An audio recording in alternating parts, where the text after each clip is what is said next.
Sveiki, mėly žiūrovai!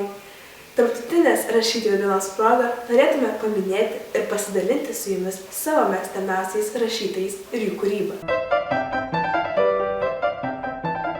Pirmasis poetas, kuriuo mes žavimės, yra Jonas Mačiulis, geriau žinomas kaip Maironis. Su juo aš jaučiu stiprų ryšį, tokį pat stiprų ryšį, kaip ir su 20 litų kupiūra. Pasiilgau litų. Dažnas lietuvis šiandien gyvena mintimi, jog jeigu sportas būtų kalba, tai jos poezija būtų krepšinis. Tikriausiai patys suprantate, jog Maironiu būtų garsusis Lietuvos krepšininkas Jonas Mačiulis.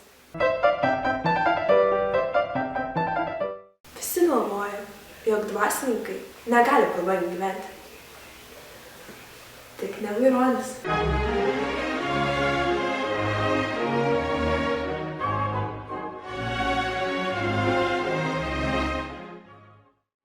Norėčiau pabrėžti, jog Maironio kūryba ir šiandien yra gyva mūsų širdyse. Taip pat norėčiau pasidalinti jo eilėraščiu tapusiu vizitinė kortele, kurio nepamirštame ir mūsų kasdienybėje. Sakysiu tik vieną dalyką, išnyksiu kaip dūmas. Neblaškomas vėjo. Ir niekas manęs neminės. Tiek tūkstančių amžiais gyveno, kentėjo. O kas bent jau vardą atsipės? Koks vardas?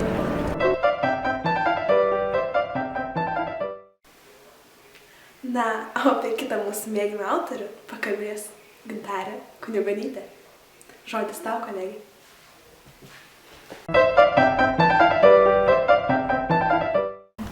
Norėčiau aptarti 20 amžiaus antrosios pusės, 21 amžiaus pabaigos poetą, dramaturgo, neoromantiko, vadinamo lietuvių tautos moraliniu autoritetu Justino Marcinkevičiaus kūrybos svarbą. Nors dabar išgirstame ir prieštaringų jo vertinimų, tačiau aš drąsiai vadinu lietuvybę šaukliu. Jo poetinės dramos, paties autoriaus pavadintos 3 dalių giesmė Mažvydas, pagrindinis veikėjas, pirmos lietuviškos knygos autorius Martynas Mažvydas, pavyzdys mums visiems. Tai žmogus, nuoširdžiai mylintis tėvynę ir dirbantis jos labui.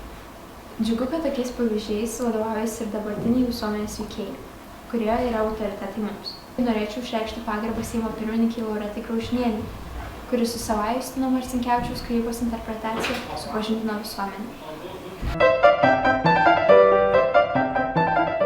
L ir plus I yra lie.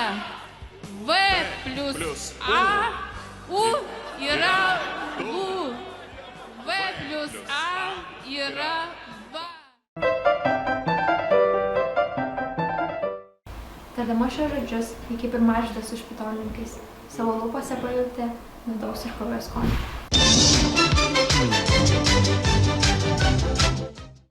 Tai poetas, dainininkas ir mokytojas. 20 amžiaus pirmos pusės garsus lietuvių rašytojas, kurio garsiausias kūrinys yra Balta drobulė. Taip, po teisybės iškėjimo buvo rašytojas, tačiau ne poetas ir ne dailininkas ir taip pat ne mokytojas. Žinoma, jis mokė daug žmonių, jis įkvėpė juos. Bet iš tiesų jis buvo tik rašytojas, tai modernistas 20 amžiaus. Patyrė 2 pasaulinius karus ir kai emigravo, tuomet jis dirbo viešbučio darbininką. Taip. Ir šiais Aušros gimnazijos koridoriais vaikščiojo pats Antanas Škėma, būdamas gimnazistu. Antanas Škėmas parašė Kur giria žalioji. Saulėtos dienos ir balta drobulė.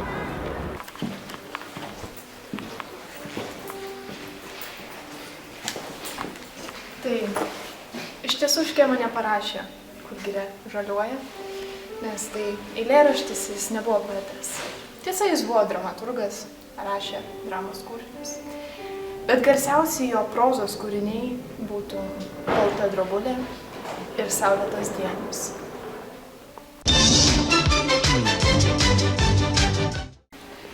Kodėl man patiko Škėma? Škėma, jisai kaip deimančiukas lietuvių literatūros griuvėsiuose. Kai kiti rašė tradiciškai, jisai ieškojo naujų formų, naujovių. Jisai buvo modernistas. Ir keista asmenybė, stipri asmenybė, ekscentriška, donkichotiška. Prisimenu vieną epizodą, apie kurį skaičiau, kai jisai besimokydamas Aušros gimnazijoje visiškai paneigė duotąją temą savo namų darbuose. Gavo už tai 2, bet svarbiausia, kad jisai kovojo. Škėma